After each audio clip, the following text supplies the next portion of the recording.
അസമിൽ കാണാതായ Indian യുദ്ധവിമാനം Sukhoi തകർന്നു വീണതായി സ്ഥിരീകരണം. പൈലറ്റുമാർക്കായുള്ള തെരച്ചിൽ പുരോഗമിക്കുന്നു.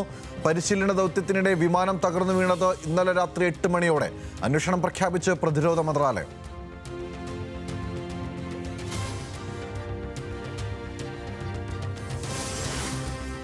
കേരളത്തിന്റെ സ്വപ്ന പദ്ധതിയായ വയനാട് തുരങ്കപാത നിർമ്മാണത്തിൽ പാറ തുരക്കൽ ഇന്ന് ആരംഭിക്കും. ആനക്കാംപൊയിൽ മറിപ്പുഴയിൽ മുഖ്യമന്ത്രി ആദ്യ ബ്ലാസ്റ്റിംഗ് സ്വിച്ച് ഓൺ ചെയ്യും.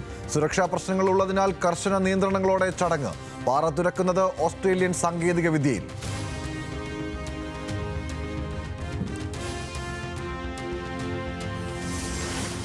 രണ്ടാം ബലാത്സംഗ കേസിൽ രാഹുൽ മാങ്കൂട്ടത്തിലിന്റെ ജാമ്യം റദ്ദാക്കണമെന്നാവശ്യപ്പെട്ടുള്ള ഹർജി ഇന്ന് കോടതിയിൽ. ജാമ്യവ്യവസ്ഥ ലംഘിച്ച് അതിജീവിതയെ ഫോണിൽ വിളിച്ചത് ചൂണ്ടിക്കാട്ടി prosecution. Thiruvananthapuram first class magistrate കോടതി വാദം കേൾക്കുക. പ്രതിഭാഗത്തിന്റെ സത്യവാങ്മൂലം പരിശോധിച്ച ശേഷം.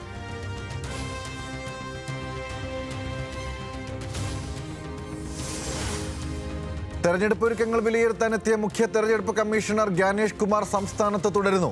ചീഫ് സെക്രട്ടറിയുമായുള്ള ചർച്ച ഇന്ന്. സംസ്ഥാന പോലീസ് മേധാവിയും ജില്ലാ കളക്ടർമാരും ചർച്ചയിൽ. രാഷ്ട്രീയ പാർട്ടി പ്രതിനിധികളുമായും കൂടിക്കാഴ്ച.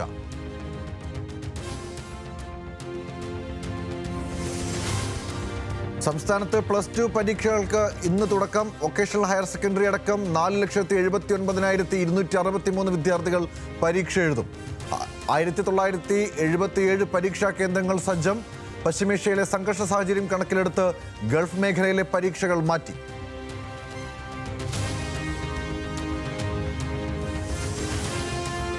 വാങ്കഡയിൽ ത്രസിപ്പിക്കുന്ന ജയത്തോടെ ഇന്ത്യ T20 ലോകകപ്പിന്റെ ഫൈനലിൽ. 42 പന്തിൽ 89 റൺസ് അടിച്ച സഞ്ജു സാംസൺ കളിയിലെ താരം. 253 റൺസ് പിന്തുടർന്ന ഇംഗ്ലണ്ട് 246 ഒതുങ്ങി. ജേക്കബ് ബഥലിന്റെ സെഞ്ചുറി പാഴായി. ഫൈനലിൽ ഇന്ത്യ ഞായറാഴ്ച ന്യൂസിലൻഡിനെ നേരിടും.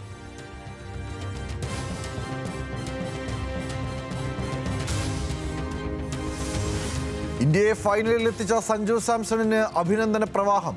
സഞ്ജുവിനെ പ്രശംസിച്ച് സച്ചിൻ ടെണ്ടുൽക്കർ അടക്കം ക്രിക്കറ്റ് ലോകത്തെ പ്രമുഖർ. ജസ്പ്രീത് ബുംറയാണ് കളിയിലെ താരത്തിനുള്ള പുരസ്കാരത്തിന് അർഹനെന്ന് സഞ്ജുവിന്റെ പ്രശംസ.